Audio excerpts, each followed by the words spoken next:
I wish you did not exist. Those were the words my daughter hurled across her own Christmas table, and every person in that room heard them. The moment they left her mouth, something old and tender inside me finally broke, and something else, something clearer, rose to the surface. My name is Ione Mercer. I am 63.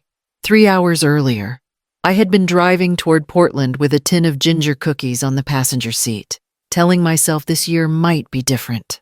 I practiced small lines out loud, light jokes, gentle questions, anything that might keep the peace.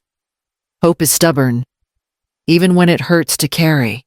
Aubrey's house sat in one of those newer neighborhoods, east of the river, the kind with matching porches and quiet cul-de-sacs.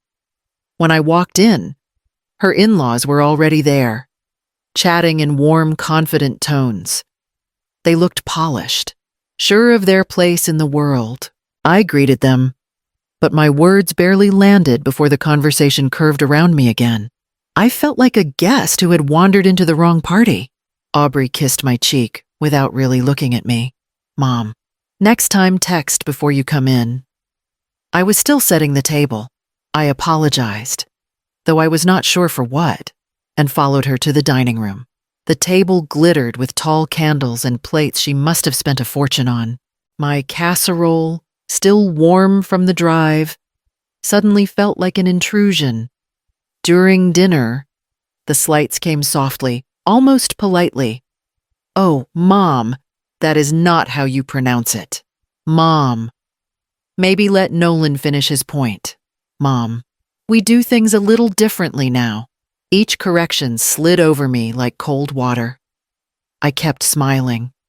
I had become good at that, pretending the sting was smaller than it was. When the conversation shifted to Christmas memories, I tried to offer one. I said I still remembered the year I wrapped Aubrey's gifts in newspaper because money was tight. But she laughed so hard at the comic strips that she forgot to be disappointed. I meant it as a warm story, a reminder of how far we had come. Aubrey stiffened.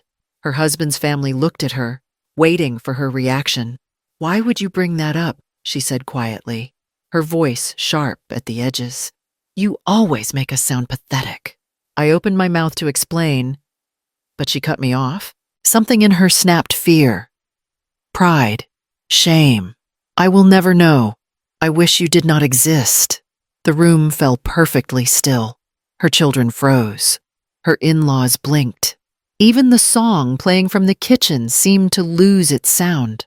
For a moment, I could not breathe. Then something inside me settled with surprising steadiness. I looked at my daughter, my only child, the center of so many years, and the words came out without force, without trembling. Then consider your wish granted. I am done being your mother. No one moved. Aubrey's mouth opened slightly, as if she expected me to apologize the way I always had. But I felt the shift. I felt the truth of it. I stood up slowly, my chair barely making a sound. Their faces blurred as I walked away from the table. I left the candles burning, the plates shining, the air tight with shock. Behind me, no one called my name. And as I stepped down the hallway, I understood with painful clarity that this was not the beginning of the end. It was the end itself, one that had been coming for years. Quietly, patiently, waiting for this moment to reveal itself. What led Aubrey to speak those words aloud did not begin tonight. It began long before, in places I had ignored, in memories I had excused. And as I closed the guest room door behind me, the past began to unspool. I lay awake in the guest room long after the voices downstairs faded. The sentence kept replaying, but behind it came older echoes, moments I had buried because they hurt less when forgotten. They rose now, sharp and uninvited. When Aubrey was 6, I worked mornings at a bakery in Southeast Portland and evenings cleaning offices downtown. I would come home with flour on my sleeves and the smell of disinfectant in my hair. One night, she sat at the kitchen table watching me sort overdue bills. "Are we in trouble?" she asked. "No, sweetheart." I said too quickly. We just have to be creative this month. It was a lie. And she could hear the strain in it. To soften the moment, I added a joke about stretching a single dollar until it begged for mercy. She did not laugh. She stared at the bills as if they were something contagious. Years later, when she was 11, she asked why I never told her father to pay child support. I did. I said softly. He just can't. Then make him, she snapped. I apologized. As if I had failed her by not being more forceful. In truth, I had stopped pushing because every confrontation left me shaken for days. She saw the apology, but not the fear underneath it. By 13, she had learned to edit me. Mom, do not wear that sweater to my school, she said once, pulling it straight on the hanger. It looks like something from a thrift bin. It is from a thrift bin, I said lightly. Then please do not say that out loud. At 15, she corrected my speech. It is pronounced "iant," not "ant." People will think we are country. I laughed it off. But inside, something tightened. I told myself she was becoming sophisticated, growing into the world I had worked so hard to give her. I mistook embarrassment for maturity. The older she became, the quieter I made myself. I avoided stories about the years when we lived in that narrow basement apartment off Hawthorne. I glossed over the nights I worked until 2 in the morning, sleeping 3 hours before waking her for school. I learned to say, we managed fine, because anything truer made her cheeks flush. Now, lying in this unfamiliar bed, I realized Aubrey had not learned to appreciate what we survived. She learned to hide it. She learned it from me, every apology, every nervous explanation, every time I softened the truth because I wanted her to feel safe. Somewhere along the way, safety turned into shame, and shame hardened into something sharp enough to wound us both. I did not sleep that night. I lay still in the dark guest room, replaying years that had slipped by without me ever naming what they cost. The memories came in pieces, small, ordinary moments that had never seemed significant enough to hold up to the light. Now they formed a pattern I could not ignore. When Aubrey turned 18, she announced she wanted to go to college in Eugene. "Mom, everyone is applying out of town," she said, almost pleading. "I will make it work," I answered before she could finish. She did not ask if we could afford it. She assumed I would find a way. For 2 years, I took on weekend cleaning shifts and late-night sewing work for a tailor who paid me in slow envelopes of cash. Aubrey called home on Sundays with quick updates. "Classes are fine," she would say. "Can you cover tuition this month?" The financial aid office messed up again. I never told her I cried in the car before every extra shift. I just said, "Of course." After graduation, she wanted her own space in Portland. "There is a condo near Alberta that is perfect," she told me. "I only need a cosigner." I hesitated. My credit was decent, but my income was stretched thin. "Mom," she insisted, "it will help me build my future." So I signed. She hugged me tightly afterward, whispering, "You always come through." I should have said what it meant for me to take that risk. Instead, I smiled and said, "That is what mothers do." 3 years later, she and Nolan wanted a bigger house. The down payment is more than we expected. Aubrey explained over lunch. "Could you maybe help?" How much, I asked. She told me. The number made my throat tighten. It would drain nearly every bit of my savings. Savings I had promised myself would keep me safe in old age. But she sounded hopeful, and I told myself she deserved stability I never had. "I can cover part of it," I said carefully. She kissed my cheek. "You are the best, Mom." No one mentioned the cost again. When the children were born, Aubrey shifted to part-time work. "Can you watch them while I get my career back on track?" she asked. I rearranged my schedule. I canceled doctor appointments. I spent entire weeks bouncing between preschool pickups and spilled lunches. Aubrey would come home with a quick wave. Thanks, Mom. I could not do this without you. It sounded warm, but not once did she ask how I was managing. I never volunteered the truth that my knees ached and my back throbbed, and I was too tired to cook for myself by the time I got home. I carried every sacrifice quietly, believing silence made love stronger. I never framed any of it as help. I called it responsibility, duty, instinct. Over time, Aubrey learned to treat my effort as the ground beneath her feet firm, unremarkable, expected. I trained her to believe my sacrifices were simply part of the landscape, unnoticed until they were gone. The first real fracture between us did not come from a fight. It came from a joke one I thought was harmless, even sweet.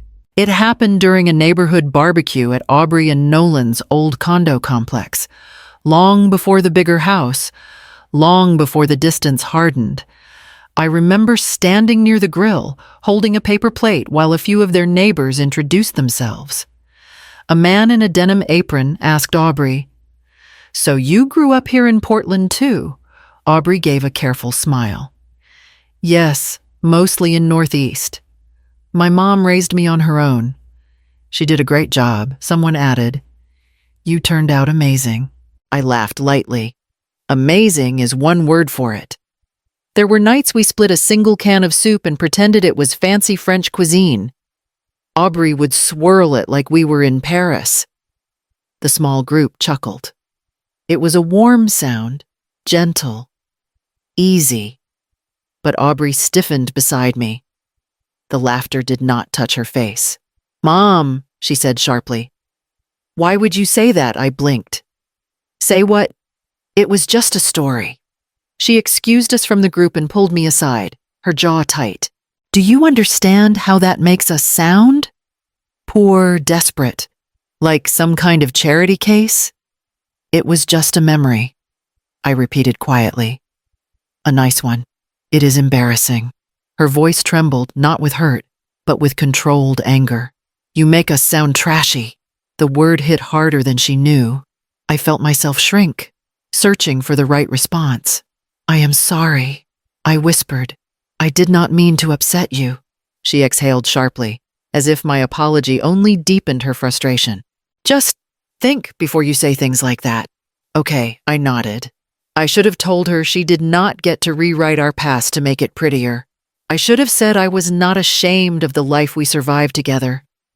But I had spent so many years smoothing her fears, making excuses for her father, hiding bills so she would feel safe. Silence was easier than honesty. Silence kept us from breaking. We returned to the barbecue.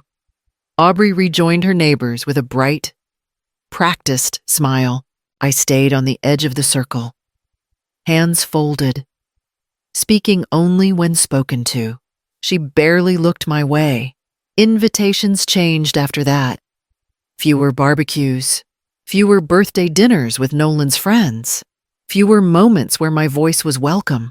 And each time she said, "It is just a small gathering," I heard the truth. She never said aloud, "Mom, you do not fit the picture." Aubrey met Nolan during her second year working at a marketing firm in downtown Portland. He was kind enough, but his family old Lake Oswego money, manicured, polished, always made her stand a little straighter, speak a little softer, and pretend her childhood had been made of cleaner lines than it truly was. The first time I met Nolan's parents, they smiled politely, but their eyes lingered too long on my thrifted blouse. "So lovely to meet you," his mother said, her tone warm but cool at the center. "You raised a very determined daughter," his father added, which sounded more like an observation than a compliment. Aubrey's hand tightened on my arm afterward. "Mom, next time, could you maybe wear something less casual?" I nodded, swallowing the familiar sting. Of course. From then on, she curated every inch of her life the way other women arranged museum shelves. Every plate matched. Every holiday photo was rehearsed. Every story about her childhood was edited to be tidy, humble, but never grim. The truth, the nights we slept in a borrowed basement, the soups stretched thin, the clothes mended until the fabric gave out, never fit the image she needed to maintain. I did not realize how heavy that performance had become for her until much later. On the Christmas night, everything broke. Aubrey was already wound tight when I arrived.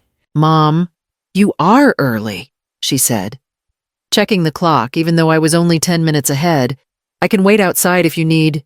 "No, just come in quietly. I am finishing the tablescape." The word tablescape sat strangely between us. She had never used it before marrying Nolan. I held out the casserole I had baked that morning. "I made your favorite, sweet potato with pecans." Aubrey hesitated before taking it. "Could you maybe transfer it into one of my dishes?" Nolan's parents notice things. I almost said, things like my hands, cracked from years of cleaning offices, but I kept the thought inside. "Sure," I murmured, while she fussed over placements and napkin folds. Nolan stepped into the kitchen. "Hey, Ione, glad you could make it." There was kindness in his voice, but behind it flickered something else. Concern, maybe, or calculation. Aubrey shot him a quick look. "My parents are coming later," she whispered to him. "Everything needs to look right." He nodded, slipping his phone into his pocket. "Your folks will love it. Relax." "I am relaxed," she snapped. He didn't respond, but the tension between them was unmistakable. No one told me about the bills that had piled up after Aubrey reduced her work hours. No one told me about the strain between her and Nolan, or how his parents had recently suggested that financial discipline might be a useful New Year's resolution.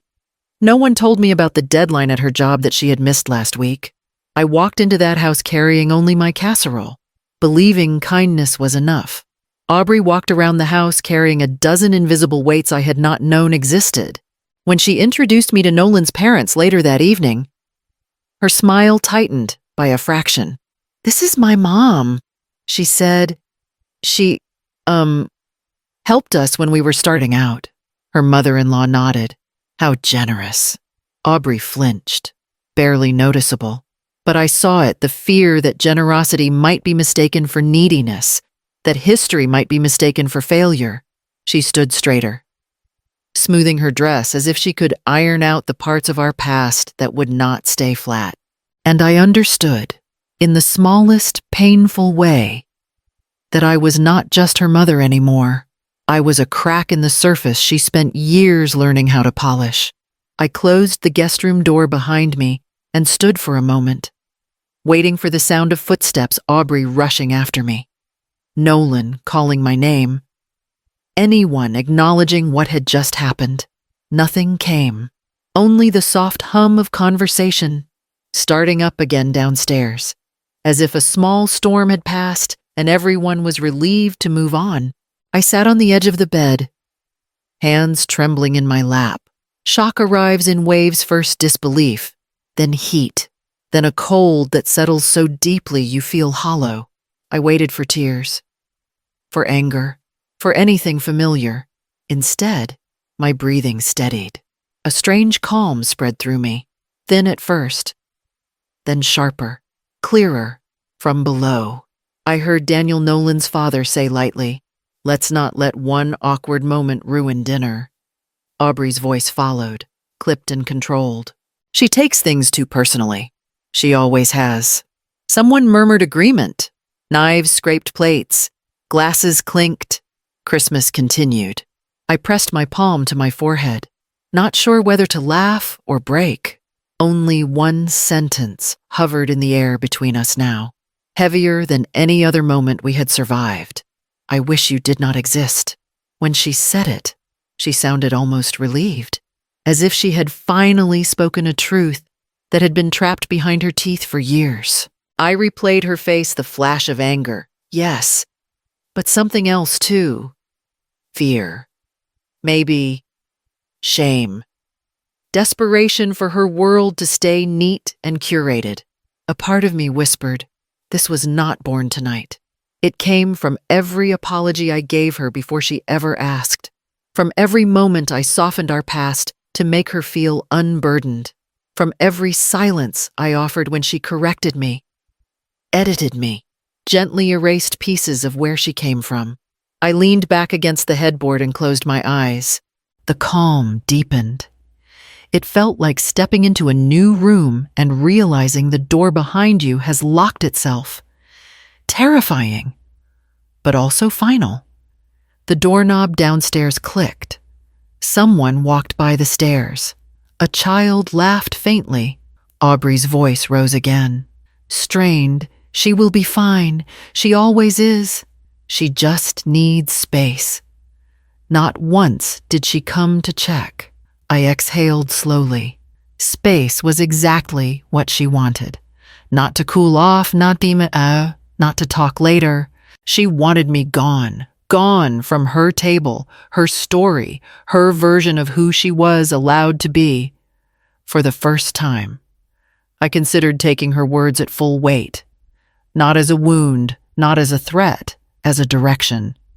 If I truly did not exist in her world, not as a mother she claimed, or a past she admitted what would happen if I stopped holding up the parts of her life she pretended she built alone, I stood and moved to the window. The yard glittered with carefully placed lights Aubrey had arranged weeks earlier. It was beautiful, but brittle too, as if one touch could shatter it. The calm settled deeper inside me, steady and unmistakable. If the worst thing had already been said aloud, what was left for me to fear? And as I stared at the silent, decorated street below, I knew something had shifted forever. Not in her, but in me. I drove back to my duplex the next afternoon. The roads were quiet, the holiday lull settling over Portland. But inside my chest, everything was loud. I unlocked the door, stepped into the familiar stillness, and let the silence wrap around me like a blunt truth. I hung my coat, walked down the narrow hallway, and stopped in front of the closet. My hand hesitated on the knob before I finally pulled it open. On the top shelf sat a plastic storage bin labeled in my handwriting, Aubrey Papers. I carried it to the kitchen table, set it down, and lifted the lid. The first thing I saw were loan agreements, neatly stacked. Some yellowed at the edges from age. Aubrey's signature appeared again and again beside mine. Mine always came with a knot in my stomach. Hers came with certainty that I would catch her if she fell.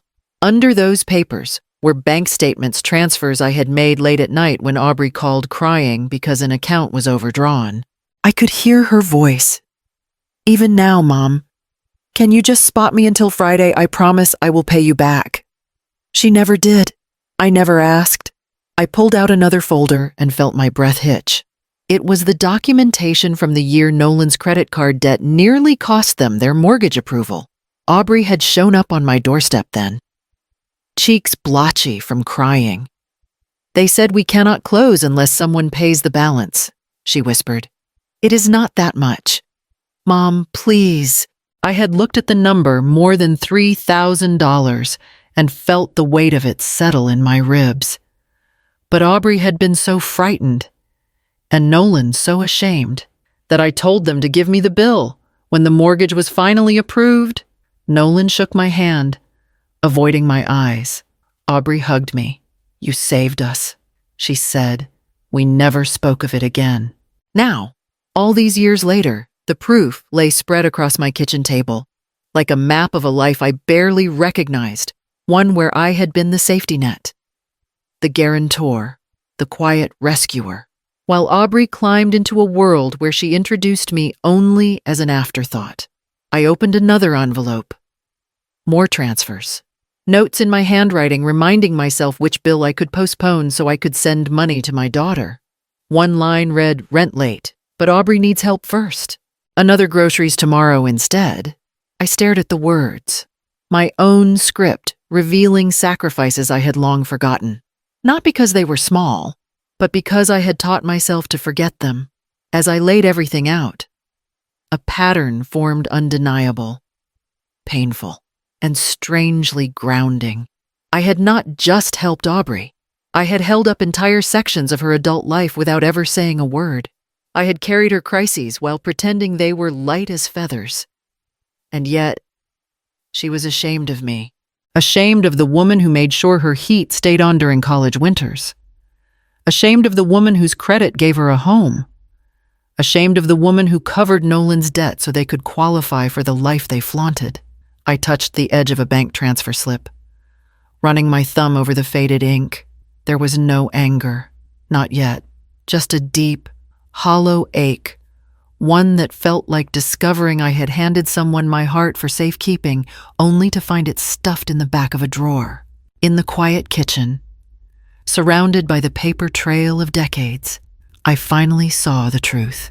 Aubrey's rejection was not sudden. It was built on years of pretending her foundation was stronger than it was, pretending she rose by her own effort. But the truth was right here on my table. She rose because I lifted her. She hid me because I reminded her where she came from. The ache sharpened into something steadier, colder. If her entire life had been built on the woman she now rejected, what would happen if that woman finally stepped away? The morning after I sorted through the papers, I woke with a clarity that felt foreign. My hands still trembled, but not from fear, more like a body learning how to stand differently after years of leaning. I called the legal aid clinic downtown. A calm voice answered. "We have an opening today at 2. Can you make it?" "Yes," I said before doubt could catch me. By noon, I sat in a small waiting room, holding a folder of documents that suddenly felt heavier than the last 3 decades combined. A young attorney named Mara stepped out and called my name. She was maybe in her late 20s. Composed. Focused. "What brings you in?" she asked once we sat across from each other. "My daughter," I said, "and how much I have let her take without ever asking what it cost." Mara nodded. "Let's start with the practical things." I handed her the co-signed papers, loan agreements, and notices for the line of credit tied to my name. She skimmed through them quickly, her brow knitting. "You are still a guarantor on this active credit line," she said. "If they default, you are responsible." "I know," I whispered. "Do you want to change that?" "Yes, I do." She explained the process letters to the lender, formal withdrawal as guarantor, limits on what they could enforce without my explicit renewal. "Your daughter will be notified," she added gently. "That is fine," I said. "She told me she wished I did not exist. I am simply granting part of that wish." Mara paused, studying me. She did not pry. "Next, we worked through my will. Who do you want as your primary beneficiary?" I hesitated. "My granddaughter, eventually. Not her parents. I want it protected. We can do that." She said, "A separate trust. Clear boundaries. We moved to my retirement small, but mine, you need to keep this insulated," she said firmly. "No joint accounts, no shared liabilities, no informal loans." I signed the necessary forms with slow, deliberate strokes. Each signature felt like stepping onto new ground, soft, uncertain, but undeniably my own. When we finished, Mara said, "You are making healthy choices. Even if they feel painful, it feels strange," I admitted, as if choosing myself means betraying someone. "Maybe for the first time," she replied. "You are not betraying yourself." When I walked out of the clinic, the air felt sharper. My knees shook a little, but there was something else beneath the tremor lightness. Delicate, but steady. For the first time in a long while, I had protected myself. And even though a part of me ached at what that meant, another part finally breathed. A week after Christmas, while I tried to settle into something like quiet, Aubrey's world began to tremble soft at first, then in sharper jolts. It started with a text.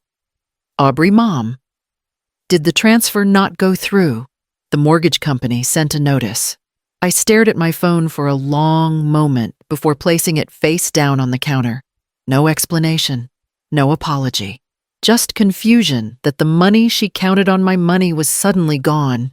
2 days later, another message. Aubrey HOA pulled again. It bounced. Can you check your account? I did not answer. I knew exactly what had happened. The automatic drafts I had set up years earlier had been canceled when I removed myself as guarantor. The safety net she never acknowledged had vanished. Across town, in her orderly suburban kitchen, Aubrey stood staring at the same emails. What is this? She muttered as she clicked through the warnings. A notice from the Homeowners Association, a late fee, a courtesy reminder about upcoming repairs. Nolan walked in, sipping coffee. Everything okay? No, she said sharply. The transfers from my mom's account didn't hit. He frowned. I thought she said she'd handle those this month.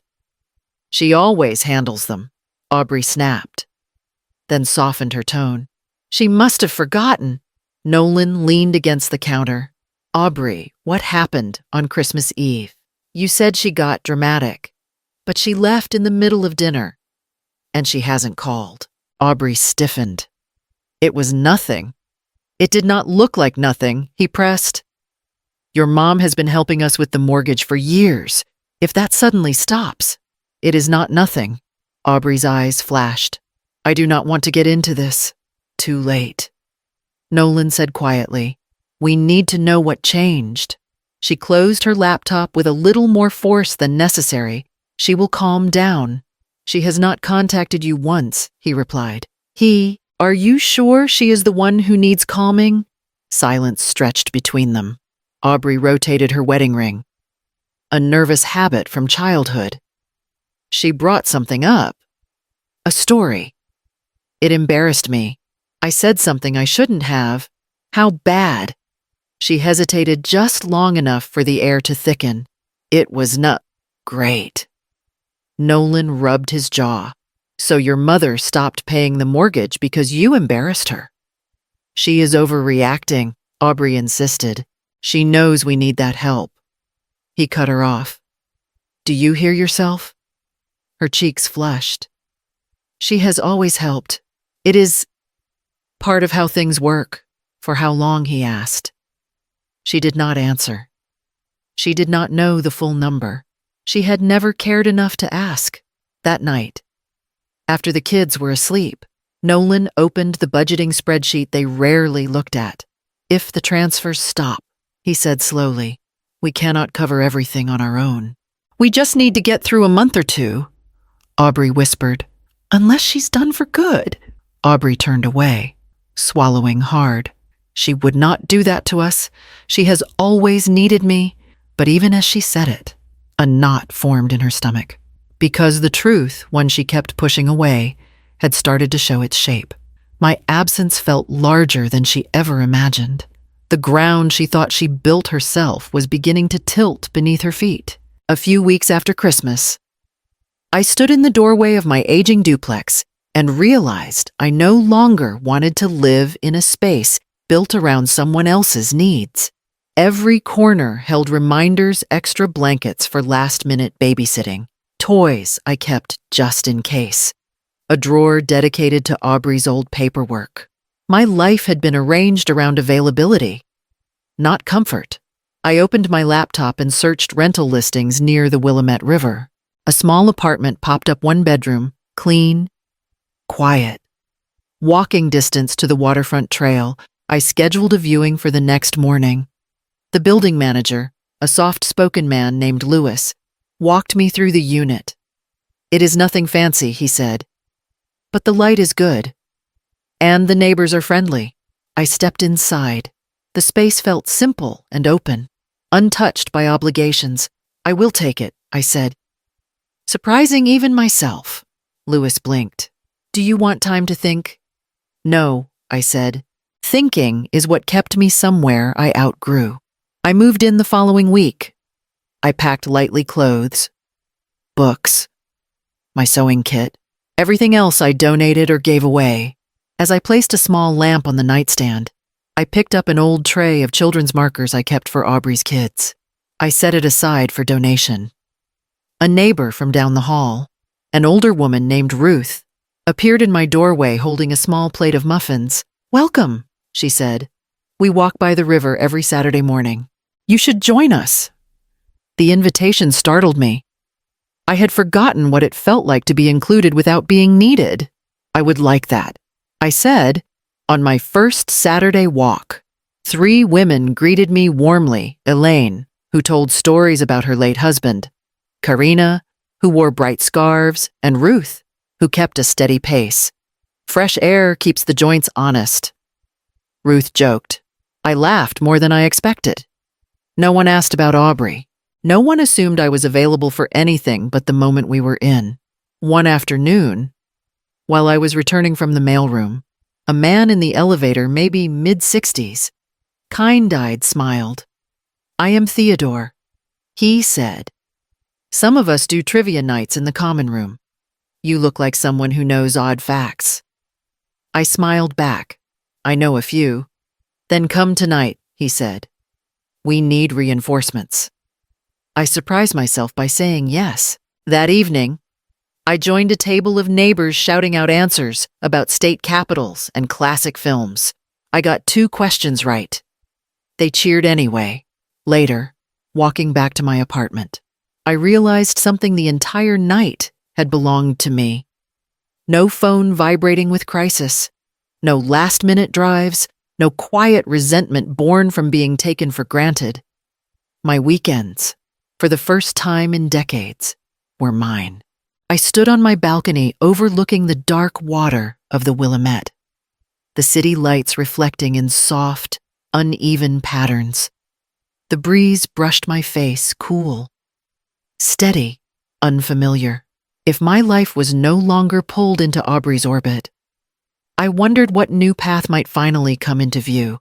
The text came on a Tuesday morning while I was rinsing out my coffee mug. "Aubrey, Mom, we need to talk.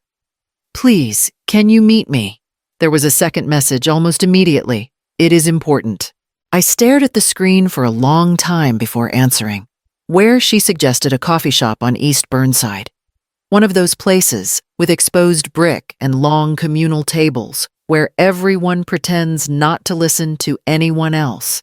I agreed to meet at 3. Before I left, I took the folder I had put together after the legal clinic visit, copies of transfers, loan documents, payment records. I slid it into my bag. My hands were steady. When I walked into the cafe, Aubrey was already there, sitting at a small table near the back. She looked thinner, or maybe just worn down. A half-finished latte sat in front of her, untouched. She stood quickly. "Hi." "Hello," I said. We sat. For a moment, all we could hear were milk steamers hissing and keyboard keys clacking. Aubrey spoke first. "You picked an interesting time to cut me off." "Is that what this is about?" I asked. She leaned forward. "We got a notice from the bank. The automatic transfers stopped. The line of credit is being reviewed. The homeowners association is threatening fines." "You did something." I held her gaze. I protected myself. From me, her voice rose. "You are my mother. You told me you wished I did not exist." I said quietly, "I took that seriously." She flinched, then masked it with anger. I was upset. "You embarrassed me in front of Nolan's parents." I told the truth about our past. I replied, "If that is embarrassing, we need to ask who taught you that." She shook her head. "This is not about childhood stories. We are talking about my house, my kids, my life. You cannot just pull out and leave us hanging." I reached into my bag and placed the folder on the table. "I think we need to look at what I have actually been holding." She frowned. "What is that history?" I said, "Ours." I opened the folder and spread a few copies between us. "This is the loan I co-signed for your first condo. Here is the bank record of the down payment I contributed for your current house. These are the transfers I made when your accounts were overdrawn. The times I covered childcare so you did not have to pay a sitter." Aubrey scanned the pages, her eyes moving faster as she flipped from one document to the next. "I did not ask you to do all this," she muttered. "Yes," I said. "You did. You may not remember. You were crying on the phone, or standing in my doorway, or sending me late-night messages. You asked. I said yes. That is not the problem." She slapped one page with the back of her hand. "This makes it look like I am some kind of leech. It makes it look like I am part of your life." I answered, "A part you pretend does not exist." She went still. I slid another paper toward her. "This is the credit card debt I paid for Nolan, so your mortgage could be approved. Here." I tapped a line on an old statement.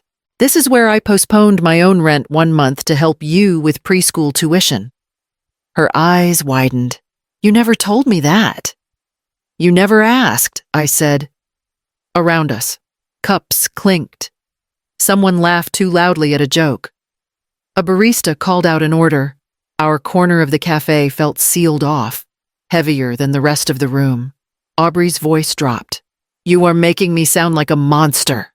I am showing you facts." I replied, "This is not about labels. It is about what has actually happened between us." She pressed her fingers to her temples. "We are drowning here. Mom." Nolan is furious. His parents are asking questions. The kids keep hearing us argue, and you choose this moment to walk away. I chose this moment. I said slowly, because you showed me exactly where I stand. You sat at that Christmas table, looked me in the eye, and said you wished I did not exist. That was not a slip. That was the truth you've been circling for years. Tears sprang to her eyes. I did not mean it like that. "How did you mean it?" I asked. "Did you mean you wished the messy parts of me did not exist? The poor years, the thrift store clothes, the woman who cleaned offices at midnight, because she is the same woman whose name is on every one of these forms." She stared at the papers, breathing shallowly. "You told yourself a story," I continued, "that you built this life alone, that I was just the embarrassing past you outgrew. These pages say something else." For a long beat, there was only the hum of conversation around us and the faint rattle of spoons in ceramic cups.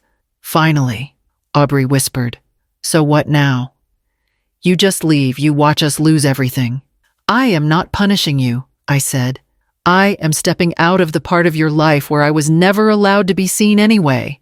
You wanted a version of me that stayed quiet and invisible while you took credit for standing on steady ground." I gathered the papers back into the folder, leaving a copy of the summary page in front of her. "I exist," I said, "and for the first time, so do the things I have done. What you do with that is up to you." Her hand hovered over the single sheet between us, as if touching it might burn. I stood, my chair scraping softly against the floor. "I will not sign anything else," I added. "Not another loan. Not another promise. I have given you more than enough. If you want your life to stand, it has to learn how to stand without pretending I was never there."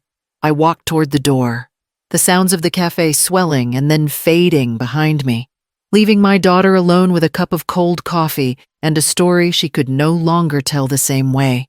2 days after our meeting on Burnside, Aubrey sat at the dining table staring at the pages I had left with her. Nolan walked in, holding a stack of unopened bills. He set them down. "We need to talk." Aubrey didn't look up. "Not right now?" "Yes, right now."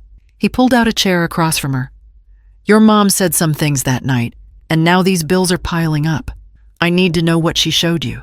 She hesitated, fingers tightening around the summary page.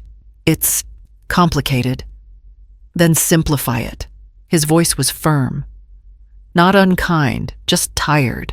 She slid the paper across the table. Nolan picked it up and read silently, his jaw tightened. Then he reached for the folder and opened it fully. "What is all this?" he asked. "You can see," she whispered. "You mean to tell me?" He said slowly. that your mother paid off my old credit card debt, the one I thought the bank forgave. She helped, Aubrey muttered. She covered it, he corrected. And the down payment and half the condo loan and your overdrafts. Aubrey's voice cracked. I did not know how to tell you. You did not know how to tell me, Nolan repeated, leaning back. Or you did not want me to know how much we depended on her. She looked away. It wasn't supposed to matter. But it does, he said, because you built this picture for my parents. For our friends. For everyone. You made it seem like we were standing on our own. Aubrey's throat tightened. We were, mostly, he held up one transfer receipt. This is from 2 years ago. I panicked, she said. We had preschool tuition due, and instead of telling me, Nolan cut in. You called your mother? Silence. A moment later, voices drifted from the living room. Nolan's parents had arrived early to drop off a gift. His mother stepped into the doorway, just as Nolan set the documents down. She looked between them. Is everything all right? Aubrey tried to smile. Just a misunderstanding.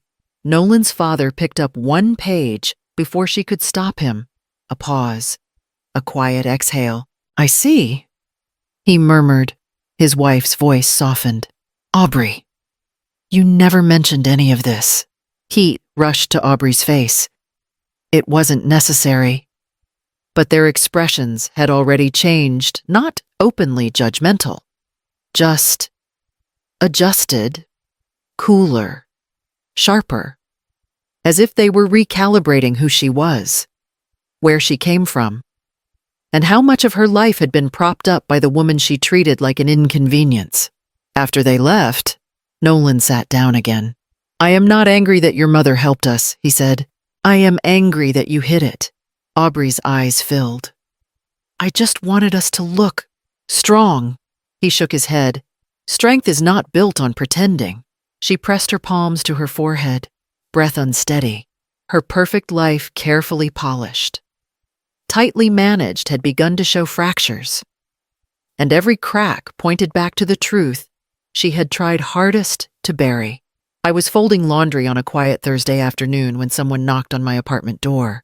3 short, uneven taps. Not the neighbor, not Ruth. My chest tightened even before I checked the peephole. Aubrey. Her eyes were swollen.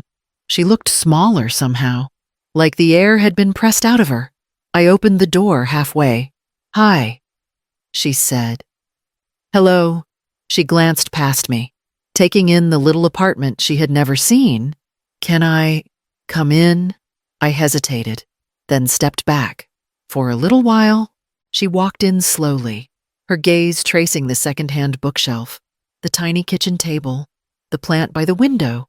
It was not much, but it was mine. This is nice, she said, as if she had expected less. It suits me, I replied. She stood in the middle of the room, twisting her hands. I did not know where else to go. You have a house full of people, I said. A husband. Children. In-laws. I meant. She corrected softly. I did not know who else to go to about this. I set the folded towel on the table and sat down. You can sit, if you want. She pulled out the chair across from me and lowered herself onto it, shoulders hunched. For a moment, neither of us spoke. Then she exhaled. I talked to Nolan and his parents. They know now about the money, the loans, all of it. I assumed they would. I said they were shocked. Her mouth tightened. They thought I had exaggerated how hard things were growing up. They thought I was being dramatic. Now they think I am something worse. Untruthful, I offered. Her eyes flicked up to mine. They did not use that word, but yes. She swallowed, voice rough. Nolan is angry, not because you helped, but because I hid it. Because I kept running to you instead of talking to him. Because every time things got tight, I called you before I called my own husband. I nodded. That sounds accurate. Tears gathered along her lashes. I thought if I admitted how much you did, It would confirm what his parents already suspect, that I do not belong, that I am less. I stayed quiet, waiting. Her voice cracked. So I pretended I did it on my own. I told stories that made you smaller. I rolled my eyes when you mentioned the past. I pushed you away when you did not fit the picture I was trying to sell. A tear slipped down her cheek. She wiped it away angrily. And then on Christmas, when you brought up that stupid soup story, I felt them looking at me. I panicked. I did what I always do when I feel small. I hit back. With me. I said, with you. She whispered. The silence stretched between us. Heavy but honest. I have replayed it 1,000 times. She said, the way I looked at you, the way I said it, I wish you did not exist. She flinched at her own words. I did not just hurt you, I erased you. I sounded like someone I do not want to be. I watched her carefully. Then why did it come so easily? Her shoulders shook. Because somewhere in my twisted brain, I thought if you did not exist, I would finally be enough on my own. I would not have to feel guilty about needing you. I would not have to see what I owe you. I could just be the successful one. I let that sink in. She leaned forward, elbows on the table. I am so sorry, Mom. The word mom hit differently this time. Not as a claim, but as a plea.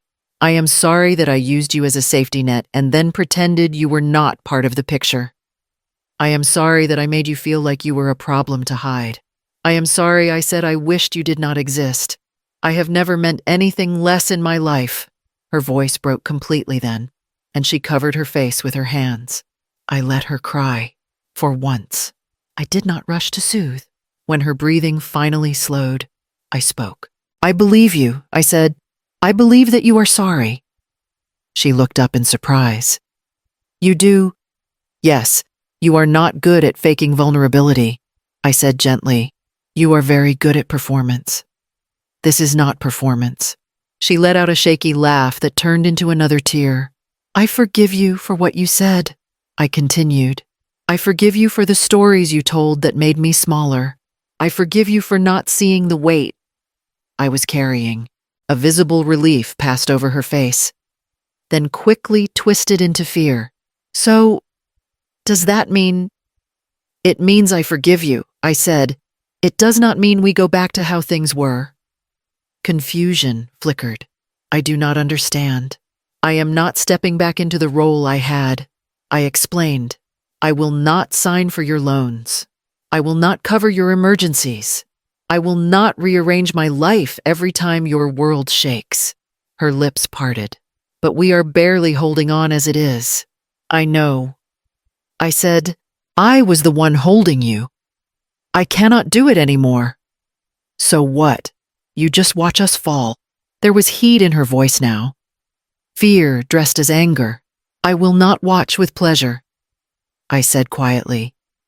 But I will not throw myself under you to break the fall either. She inhaled sharply.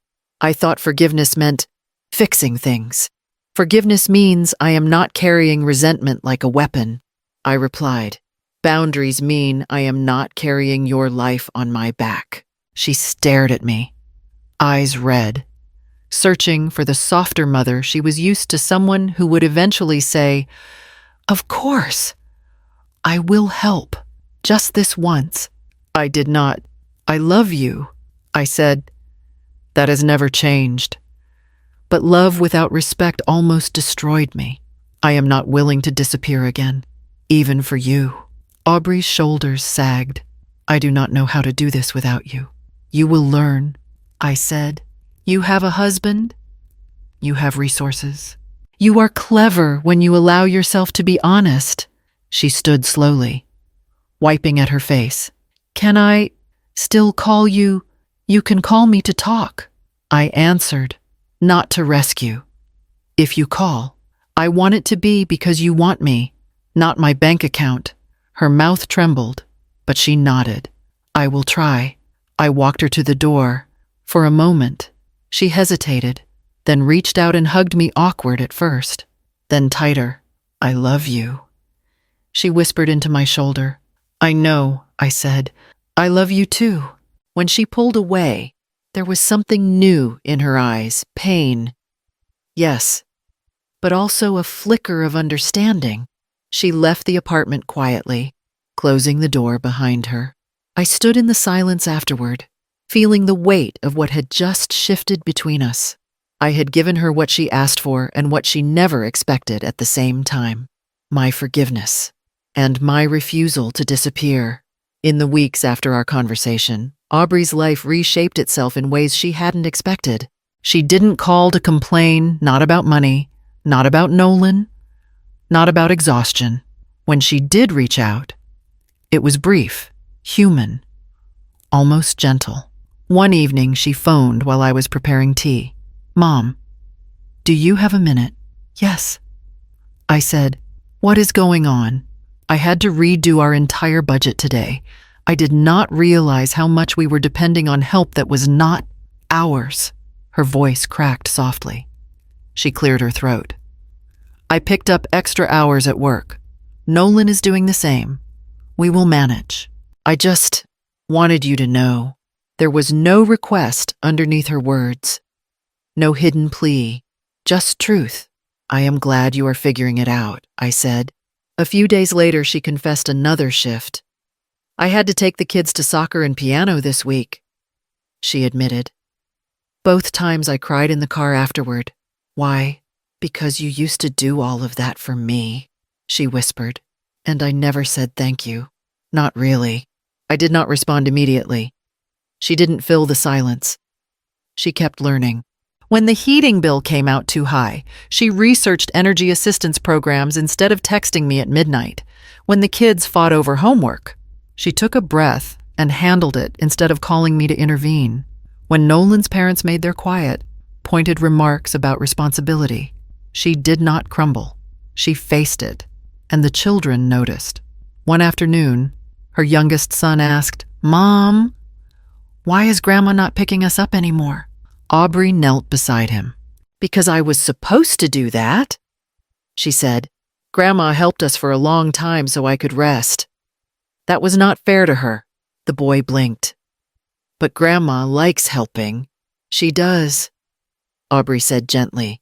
But that does not mean I should let her do everything. Later, she told me, her voice trembling.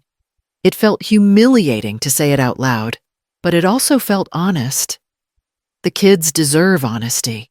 What she did not say, but what I could hear between the pauses, was that every step she took now, she took without my shadow beneath her feet, without expecting me to lift her, without assuming I would catch what she let fall. The girl who once hid her past was beginning to see the woman who raised her not as a flaw in her story, but as the truth of how she survived. Slowly, almost shyly, my days began to take on a rhythm that did not revolve around anyone else's emergencies. The river walks on Saturday mornings became my anchor. Ruth chatting beside me, Karina waving her bright scarf, Elaine telling stories that made us laugh until our knees hurt. One morning, Ruth nudged me gently. You look lighter these days, she said. I feel lighter, I admitted, as if someone untied a knot inside me. At the library, I started attending a weekly memoir group. We never shared full stories, just snippets, memories, reflections, fragments of lives we were still trying to understand. During one session, a woman read a page about letting go of resentment without letting go of herself. I found my throat tightening, not from sadness, but recognition. I left the library feeling steadier. At the community center, I signed up for a beginner's stretching class.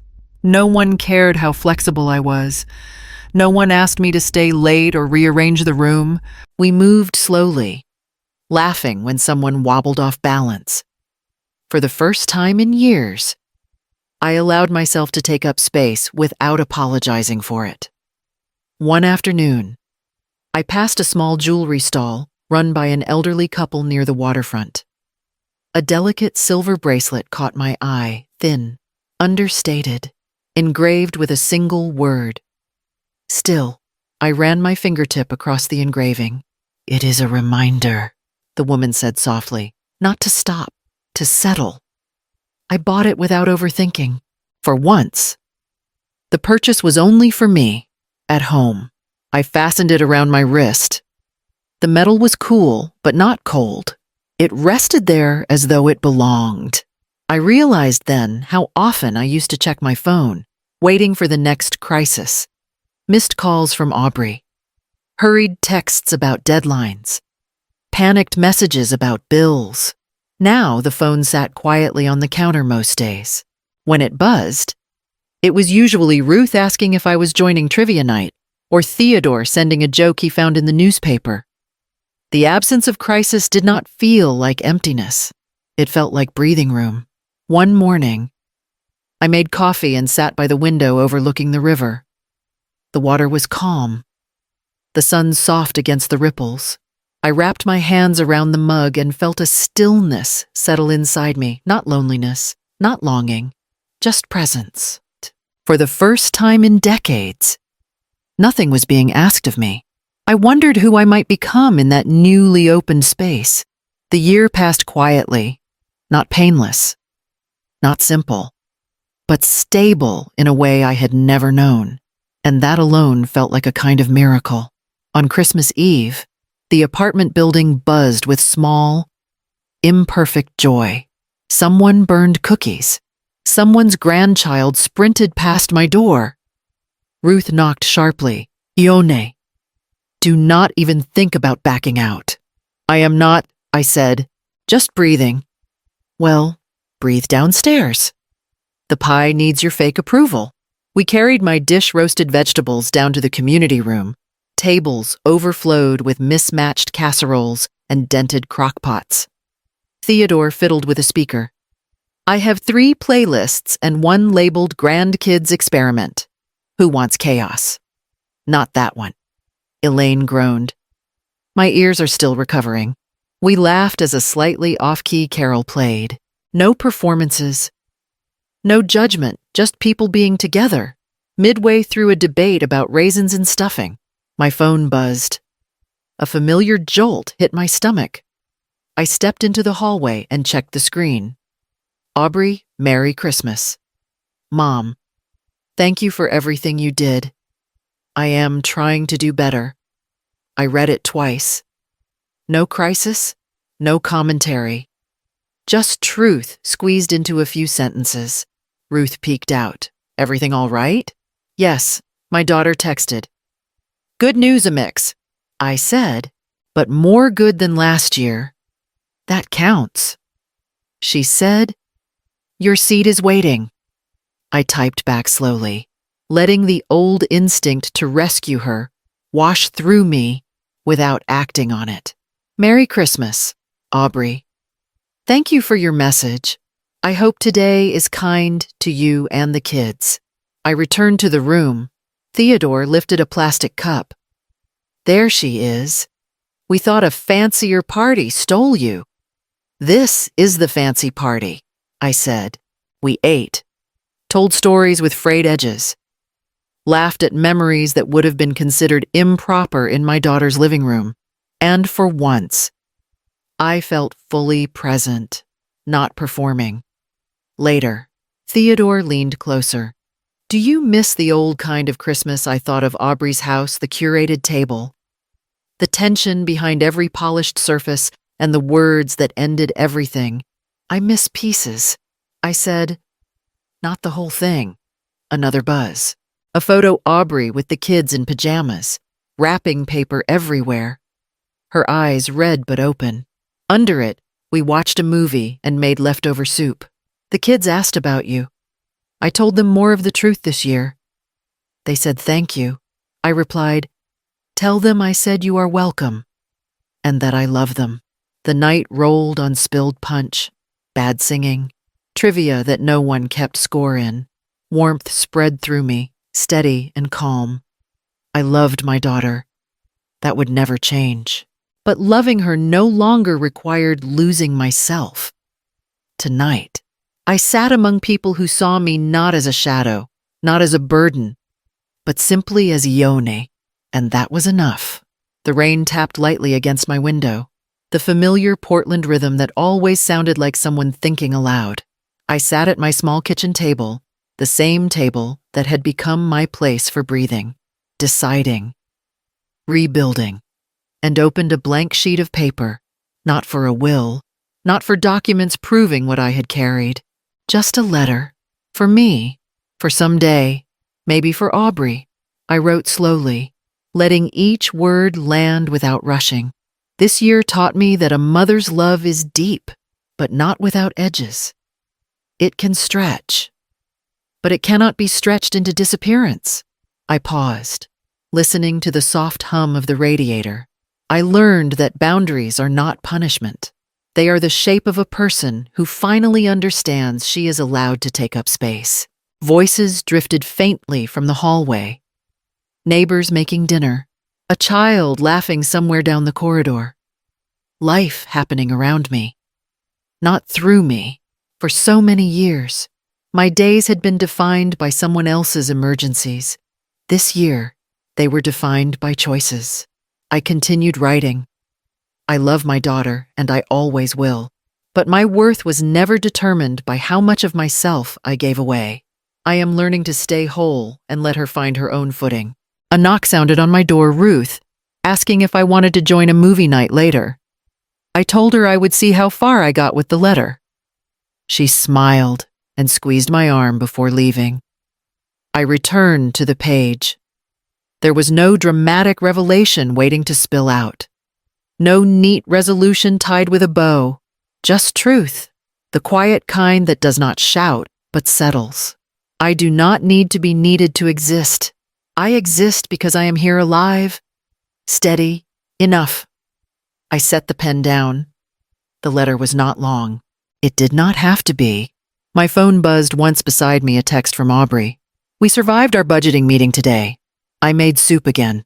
The kids joked it is grandma's soup. They said they miss you. I typed back, tell them I miss them too. I am glad you are finding your way. Nothing more, nothing less. I placed the letter in an envelope and tucked it into the top drawer of my dresser. Not hidden, just kept. A reminder of the year I learned how to stand without bracing for the ground to shift beneath someone else's weight. I walked to the window and looked out at the gray sky. The rain softening the city into something gentle. Not perfect. Not tidy. Just real. Closure did not come because everything was fixed. It came because I was no longer erased. I pressed my palm against the glass and breathed in the quiet certainty rising in me. I exist fully, clearly, without apology. If this story has meant something to you, like comment or subscribe so more people can find it,